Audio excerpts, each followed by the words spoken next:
ನಮಸ್ಕಾರ ಸ್ನೇಹಿತರೆ. ಭಾರತದ ಅತ್ಯಂತ ಶ್ರೀಮಂತ ದೇವಾಲಯ, ಲಕ್ಷಾಂತರ ಭಕ್ತರ ನಂಬಿಕೆಯ ಕೇಂದ್ರ ತಿರುಪತಿ ತಿಮ್ಮಪ್ಪನ ದೇವಸ್ಥಾನ. ಸ್ನೇಹಿತರೆ, ಒಂದು ಸಮಯದಲ್ಲಿ ಈ ತಿರುಪತಿ ದೇವಸ್ಥಾನವನ್ನ 12 ವರ್ಷಗಳ ಕಾಲ ಮುಚ್ಚಲಾಗಿತ್ತು. ಪ್ರತಿದಿನ ಬಾಲಾಜಿ ದೇವರ ಮೇಲೆ ಸಾವಿರಾರು ಹೂಗಳನ್ನು ಅರ್ಪಿಸಲಾಗುತ್ತದೆ. ಆದರೆ ಆಶ್ಚರ್ಯ ಏನು ಗೊತ್ತಾ?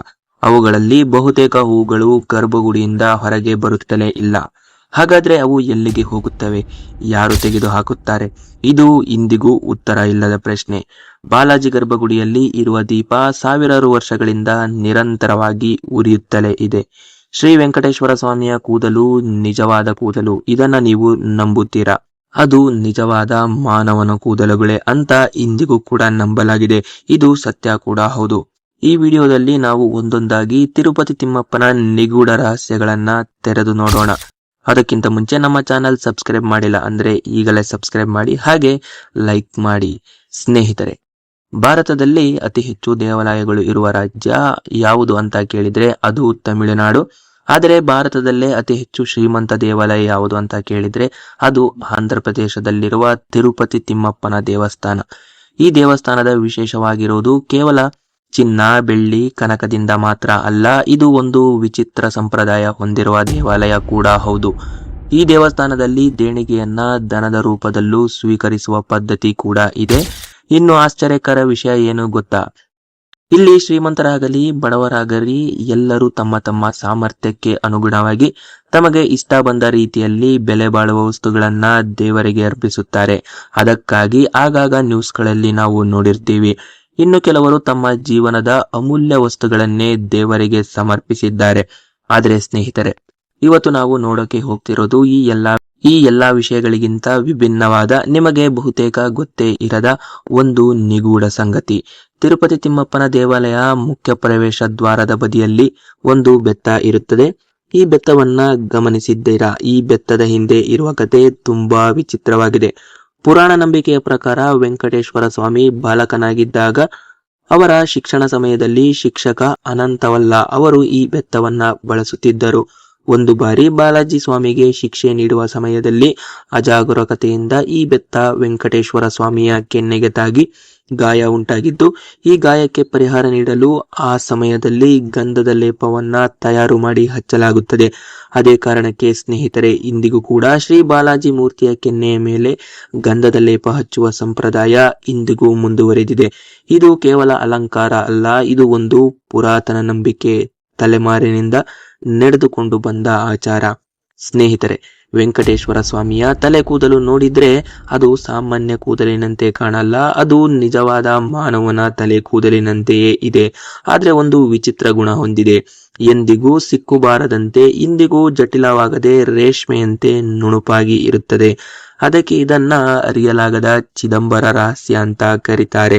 ಇನ್ನು ಒಂದು ಭಯಂಕರ ಆಶ್ಚರ್ಯಕರ ವಿಷಯ ಕೇಳಿ ಸ್ನೇಹಿತರೆ. ವೆಂಕಟೇಶ್ವರನ ದೇವಾಲಯದಲ್ಲಿ ಬಳಸುವ ನೈವೇದ್ಯ ಸಾಮಗ್ರಿಗಳು ಎಲ್ಲಾ ಕಡೆಗಳಿಂದ ತಯಾರಾಗುವುದಿಲ್ಲ.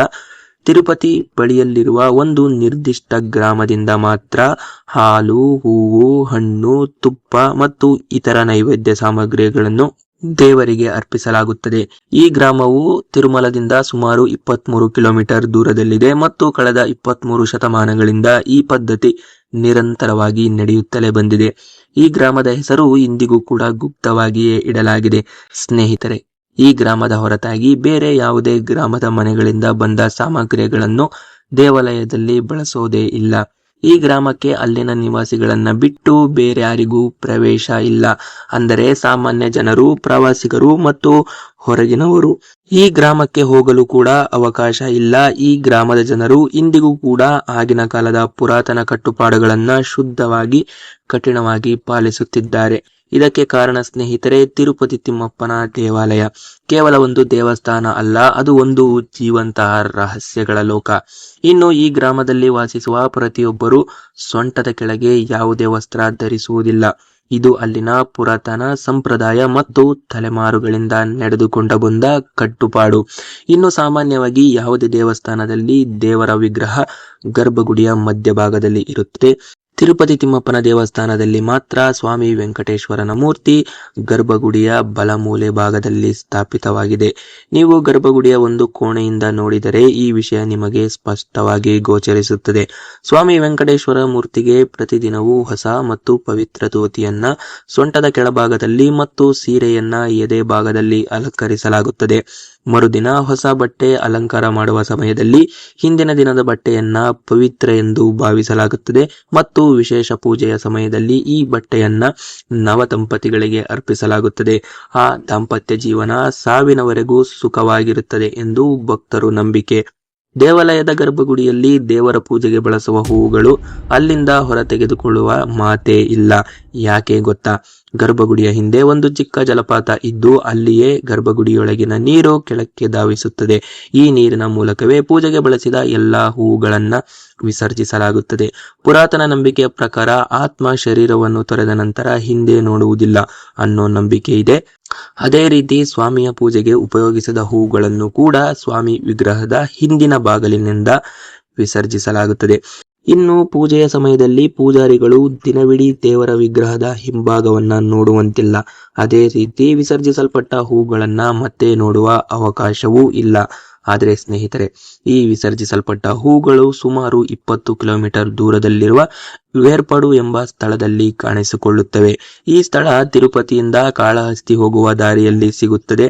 ಅದಕ್ಕಾಗಿ ಅನೇಕ ಭಕ್ತರು ಈ ದಾರಿಯಲ್ಲಿ ಆ ಹೂಗಳನ್ನ ನೋಡಲು ಇಂದಿಗೂ ಕಾಯುತ್ತಿರುತ್ತಾರೆ. ಇನ್ನೊಂದು ಅಚ್ಚರಿಯ ಸಂಗತಿ ಕೇಳಿ. ಬಾಲಾಜಿ ವಿಗ್ರಹ ಎಷ್ಟು ತೊಳೆದರೂ ಎಷ್ಟು ಒರೆಸಿದರೂ ಸ್ವಾಮಿಯ ವಿಗ್ರಹ ಹಿಂದಿನ ಭಾಗ ಮಾತ್ರ ಯಾವಾಗಲೂ ತೇವವಾಗಿಯೇ ಇರುತ್ತದೆ. ಇದು ಈ ವಿಗ್ರಹದ ದೊಡ್ಡ ವಿಸ್ಮಯ. ಒಂದು ವೇಳೆ ಸ್ವಾಮಿ ವಿಗ್ರಹದ ಬೆನ್ನಿನ ಭಾಗಕ್ಕೆ ಕಿವಿ ಕೊಟ್ಟು ಆಲಿಸಿದರೆ ಸಮುದ್ರದ ಅಲೆಗಳ ಸದ್ದನ್ನು ಕೇಳಬಹುದು. ಪ್ರತಿ ಗುರುವಾರ ನಡೆಯುವ ನಿಜರೂಪಂ ದರ್ಶನ ಕಾರ್ಯಕ್ರಮದಲ್ಲಿ ಸ್ವಾಮಿ ವೆಂಕಟೇಶ್ವರ ವಿಗ್ರಹವನ್ನ ಬಿಳಿ ಮರದ ಕೊರಳನ್ನ ತಯಾರಿಸಿದ ಲೇಪನದಿಂದ ವಿಶೇಷವಾಗಿ ಅಲಂಕರಿಸಲಾಗುತ್ತದೆ. ಈ ಕಾರ್ಯಕ್ರಮದ ಅಂತ್ಯದಲ್ಲಿ ಆ ಲೇಪನವನ್ನ ತೆಗೆಯುವಾಗ ಅದರ ಮೇಲೆ ಲಕ್ಷ್ಮೀ ದೇವತೆ ಮುಖದ ಆಕೃತಿ ಕಾಣಿಸುತ್ತದೆ. ಇದು ಕೇವಲ ಯಾತ್ರಾಚಿಕ ಅಲ್ಲ, ಭಕ್ತರಿಗೆ ಇದು ಒಂದು ದೈವಿಕ ಸಂಕೇತ. ಬಾಲಾಜಿ ಸ್ವಾಮಿಯ ಮುಂದೆ ಉರಿಯುತ್ತಿರುವ ದೀಪ ಸಾವಿರಾರು ವರ್ಷಗಳಿಂದ ನಿರಂತರವಾಗಿ ಉರಿಯುತ್ತಲೇ ಇದೆ. ಈ ದೀಪ ಆರಿದ ದೃಶ್ಯವನ್ನ ಇದುವರೆಗೂ ಯಾರು ನೋಡಿಲ್ಲ.